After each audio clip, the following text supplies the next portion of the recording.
Thank you. Thank you, Nan. Thank you for the invitation to be here. And yes, the invitation is to talk about what is emerging. And I want to start with a very blunt declaration that I love the term emerging. And I am an emerging artist. Hashtag said no one ever. It's true. I certainly would never use the word emerging to describe myself, and I certainly try to avoid it when describing others. Because an artist is an artist. But if an artist feels that emerging is actually a useful way for others to describe his or hers or X's work, then why not? We should consider it. And the word, it definitely suggests experimentation, and it adds excitement, and it adds freshness. And just saying the word, you can feel that it's already quite vibrant and quite playful. It implies some sort of movement and newness, as opposed to mold and oldness. Emerging sounds much more like a process rather than a binary distinction between one thing and another. And yes, it does give this sort of sense of movement in some sort of direction. Let's say in the direction of something good, in the direction of light. We are emerging, okay? We are doing it now. And it's a process that has begun, and it's slow. It's usually a very slow process, but it's a steady process, and it's quite strong. And yet, although it's clearly on the move, emerging is also something new. But being emerging means to be specific, which is, of course, the opposite of being vague. And being emerging can mean basically two very specific things. A subject with a specific age, and a specific background, okay? It can mean that unless she or he or X had work already shown at Kunsten, Festival des Arts, then you're not emerging anymore. Or unless that wasn't exactly the subject's first major show, then you're not emerging anymore. Or unless the budget is over 50K, then definitely you're not emerging anymore. So this is age. But as for the background, an emerging artist can be either someone you never heard of, or an artist you may have heard of. Or maybe an artist that just came out of a theater school or a dance school. Maybe not, because theater, it's too vague and the background really needs to be quite specific. Because emerging is good, but it's important to think emerging from where? And that's the background. Because the subject must be emerging from somewhere, from something. And that thing, it's the thing which we should be thinking about as much as we should be thinking about the emerging subject's age. And this place, this background, should be like a place that should give the artist some sort of mitigating factor, like the audience will forgive you because this is your first show, so the audience is very nice to you. And because hopefully you're all heart and no polish, because you came from, and now here you should insert a prejudice at your own choice. I'll choose a Commedia dell'arte school, for instance. So you would say the audience forgives you because you came from a Commedia dell'arte school. But if we mix the specificity of age with the specificity of the background, we start getting a bit more vague, for example. Being emerging can also mean being an old artist who had never had a solo show, or an old artist that has been working for many years, but in theaters and festivals that you never heard of. So this can also be emerging.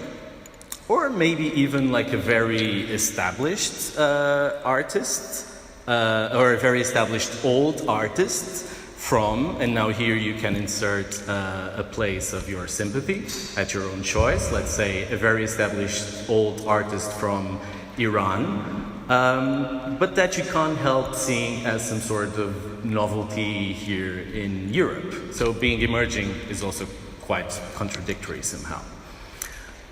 Being emerging can also be about being a dead artist. Why not?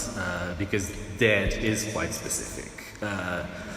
So let's imagine a dead artist coming from a geography that is really not very sexy, or maybe just too white, or just somewhere that you usually tend to forget.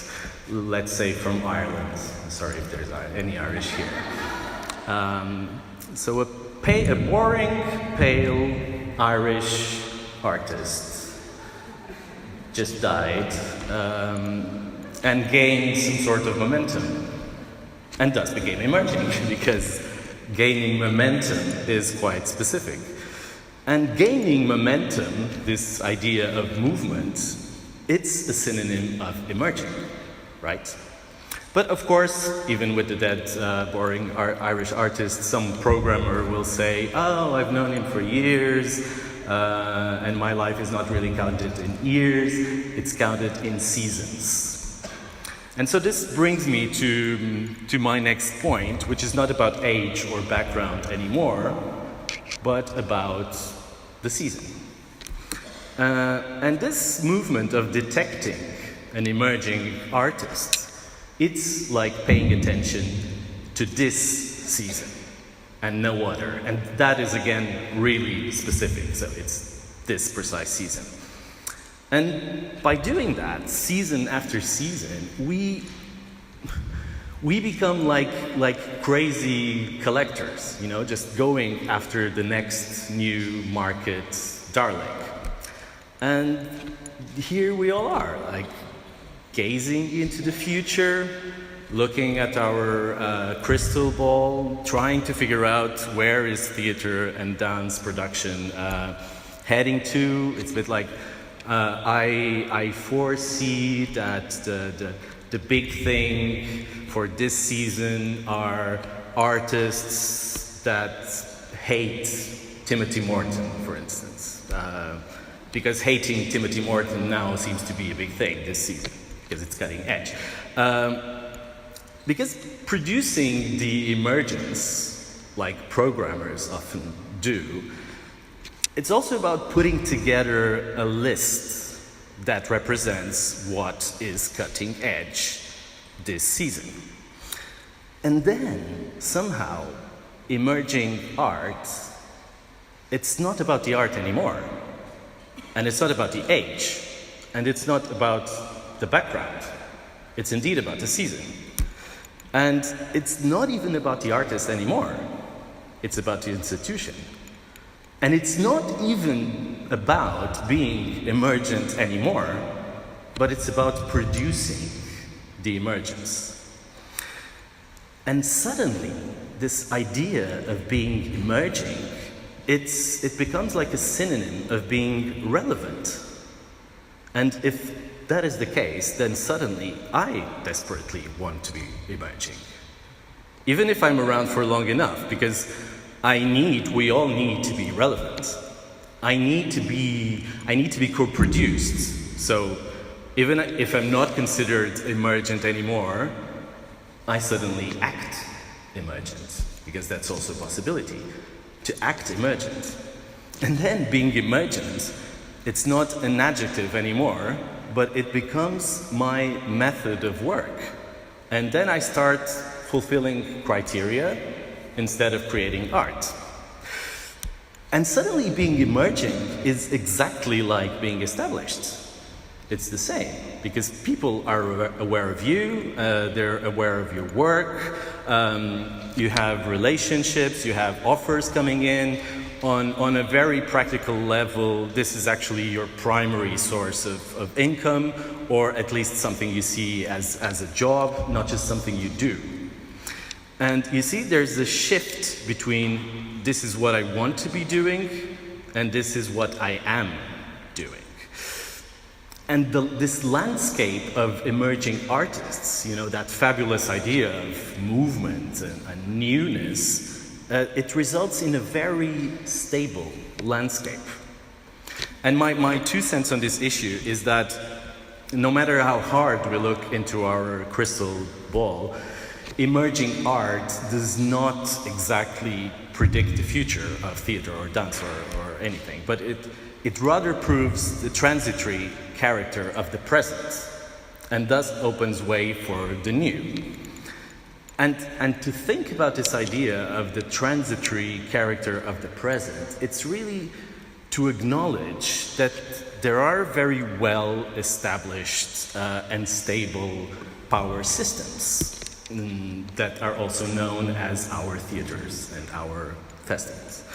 And they were the result of struggles, of political, of demographic changes, but they are now somewhat representing very preponderant modes of expression. And something that was previously very disruptive, and very alienating, just gave away in a way to a lot of neoliberal nonsense.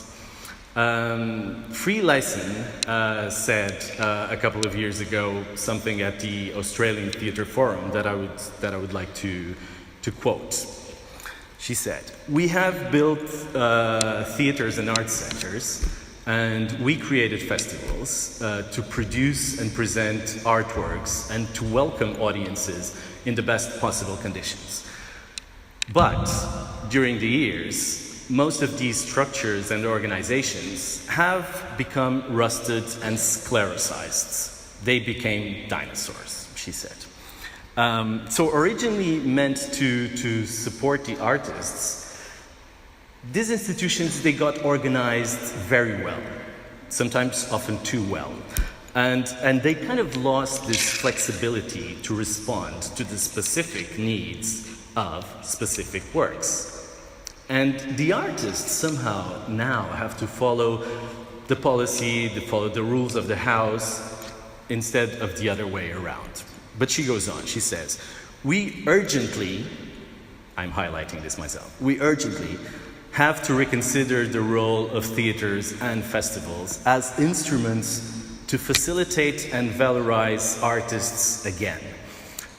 And we need more flexible structures, production houses that can work and deal, but for real," and now I'm highlighting it myself again, "with emergence," she says.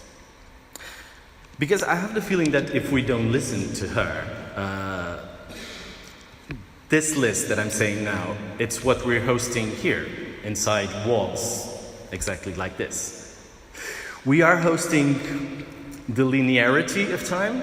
It's pretty much past, present, and future, while what is emerging actually outside are multiple realities and multiple contexts living in the same planet and at the same time, and also with multiple definitions of time. We have an endless love for a very simplistic narrative arch with a finality, when a complexity of reasons are actually impelling and compelling to other types of creativity. We have power systems that are organized in a very oligarchic way, while other realities are emancipating and they're trying to find a space for their own expressions. We have a very stabilized discourse that in a very condescending way is trying to embrace difference, when difference doesn't really need any sort of charity or being patronized by normality or mainstream. We are promoting the idea of a globalized and uniformed artistic discourse based on mobility. This is something very important. When actually some works are only possible in certain contexts within certain languages and etc. The idea of taste as a matter of aesthetics rather than ethics that should be operating a redefinition of values. I would ask how many trans people are among us or actually working in places like this. We have the sheer inability to deal with anachronism. We have tons of issues with terminology regarding subsidies, because much of which implies that the artists are somehow lucky to be receiving the generous support of paternalistic venues and institutes. We have the artistic place as a sacred place with authorship, with copyright control, while we are living actually in a hyper-modernist era where the objects that are consumed are usually about the person itself. And finally, we have the idea that being inclusive is having genderless toilets and wheelchair seats, when inclusive also means allocating space for drug addicts and sex addicts and non-humans and safe space for neurodiversity, etc. And the ones among you, I'm certain there are many, that think that nothing of this applies to the theater or the festival or the company you direct. I truly congratulate you, but I tell you that we can still do better. We can always do better. And the thing is that if we're thinking about emergence, we just have to keep on thinking, okay? What we do, the question is, what do we do? What do we do on a regular basis in order that the emergence that has probably been around since the Big Bang becomes a phenomenon of its own singularity? And if you're not doing anything, if you're not doing anything of this, if you're one of those theaters that thinks that they can't afford the risk, if you're one of those theaters that thinks that emerging art is bound to be less accomplished or less valuable, I have to deliver some sort of bad news for you, because the paradigm really has shifted for good.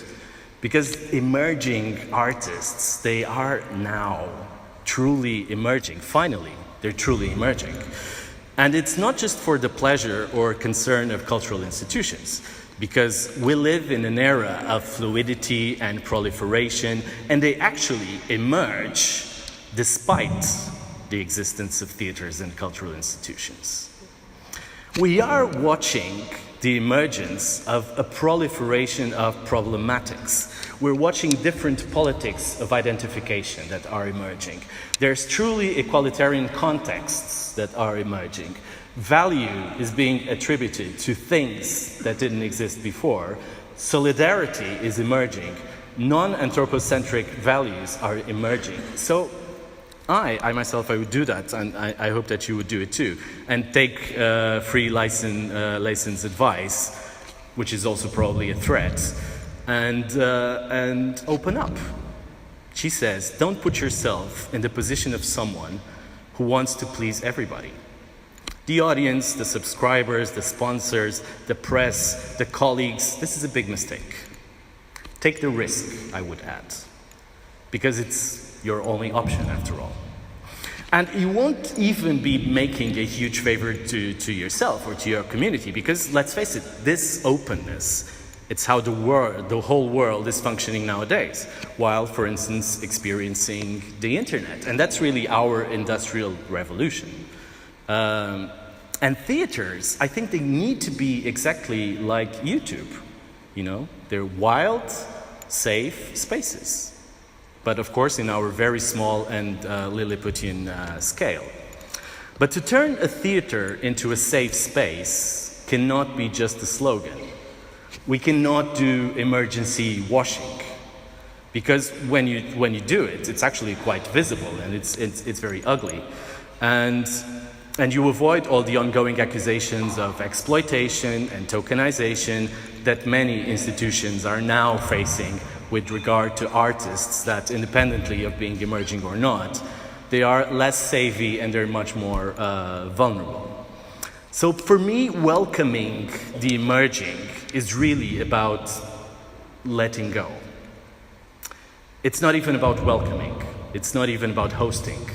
It's about losing. It's about losing privilege. It's about sharing conditions. It's about destroying invisible dictatorships. If you own a garden, for instance, there are things that you plant, and there are things that you carefully pick according to your tastes, and that you trim if they get a bit out of hand. But owning this sort of garden is also about opening breaches to some unknown forms of art that are not yet in your guest list. And that is really a real risk. And theaters are now working under a too complicated net. They don't seem to make an effort to include diversity and emergency. And usually the only emergency that is usually taken good care of, it's the emergency exit. I am part of a federation of artists that is called Teatro Praga. We have been a company for more than 20 years, so it's kind of the sort of stage that a lot of companies just fade into nothing.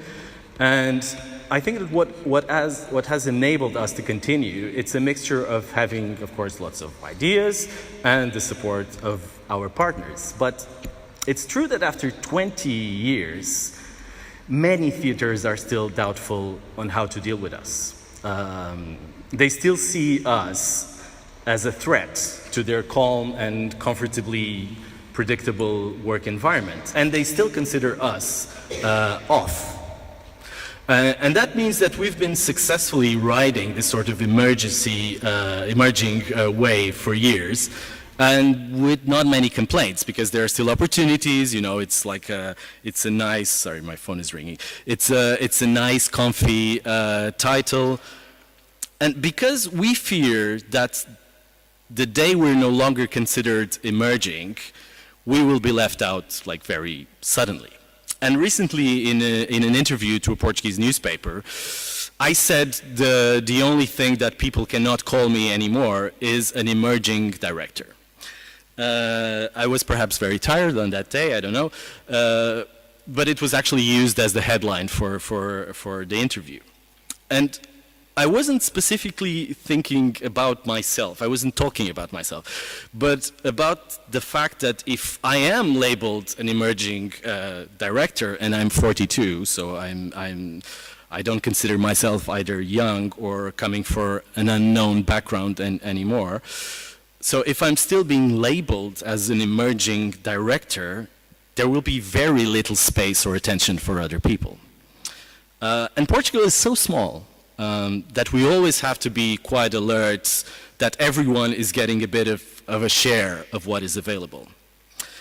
I thought I was being generous, but in fact I was being extremely stupid and extremely naive, because it had little or actually no effect, because here I am invited by IETM to speak about emerging artists, so it didn't work. So perhaps, and because it clearly didn't work, it's time to kind of reclaim the term, you know, like to reclaim it for ourselves. It's maybe now devoid of any sort of content, so we need to grab it. It's a good verb. So, because more companies and artists are using the term emerging for longer periods of time, and actually they make of it what it is. It's a vague concept about specificity, and also a claim for experimentation.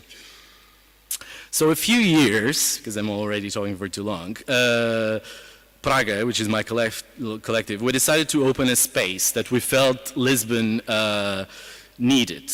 And of course, with the help, again, of many partners and a lot of support from a lot of institutions, from political institutions to toilet seat makers,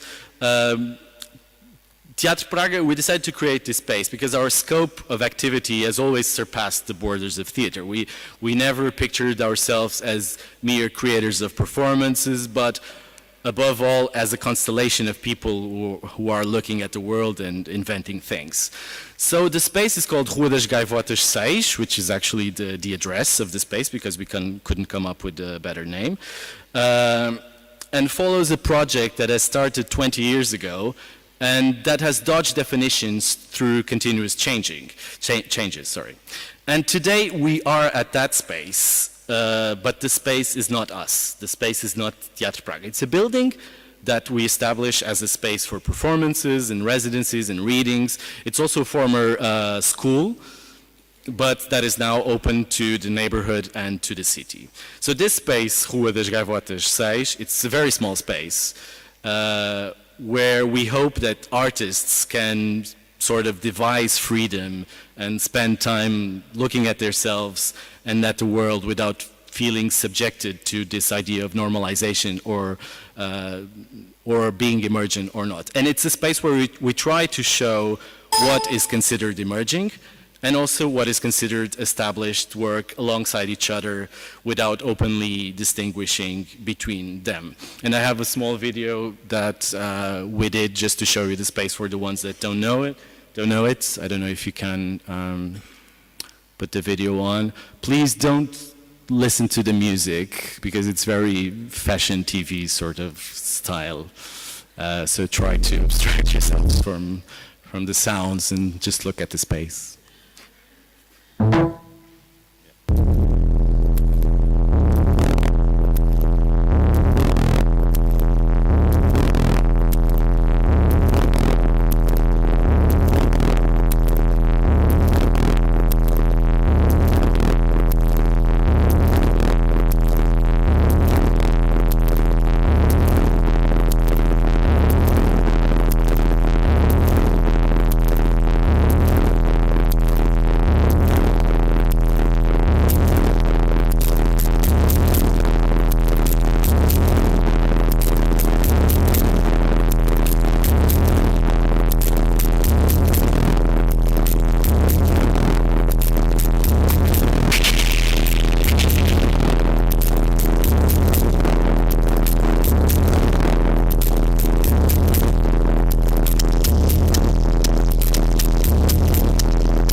Okay, I hope you already forgot that there was music in this video.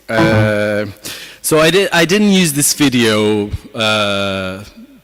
so that you think that this is the perfect example of everything that I just said. On the contrary, it's not. It has many fails, but it's most of all tentativeness. You know, if I had to describe it in one word, that's the word that I would choose. The space has many flaws. The budget is absolutely ridiculous. We struggle every day, and we also don't feel that we are doing any sort of charitable work, but we do feel that we're somehow giving something back, giving space, or maybe rather losing space, in the same that many other artists did with us. We also think it's a pretty space because the divisions are pretty multi-purpose, the construction is pretty collaborative, the organization is pretty horizontal, the identity is pretty fluid, the performances are pretty emerging, and even though everything looks pretty, it's also pretty hard to manage. And again, it's this sort of tentativeness. And the thing is that we're always rethinking this structure. And rethinking structures, I think it's actually the key on this keynote. It's about rethinking or go on thinking. Should not only be about peripheral gestures like this. It shouldn't be about small venues in Lisbon or elsewhere. Rethinking structures and systems should actually apply to all structures, to your festivals, your companies, your museums, your art cinema, your national theaters. And if we do that, if we think about it, we don't have to worry too much about emergence, because we will be emergent. We will all be emergent if we start thinking and stop sanitizing. We will be emergent if we guarantee that this movement, this beautiful movement about newness, doesn't stop. Thank you so much for your time and your attention.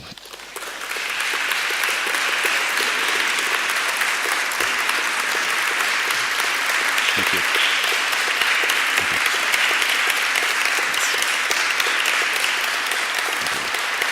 I'm not sure if we have time, but if you have questions, I'm more than willing to answer you, or just to go on in some sort of dialogue if you're interested in that.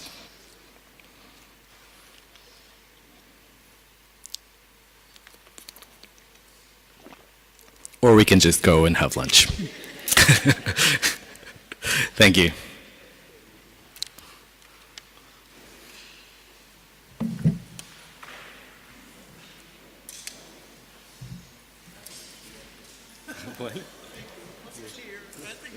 Okay, no big questions.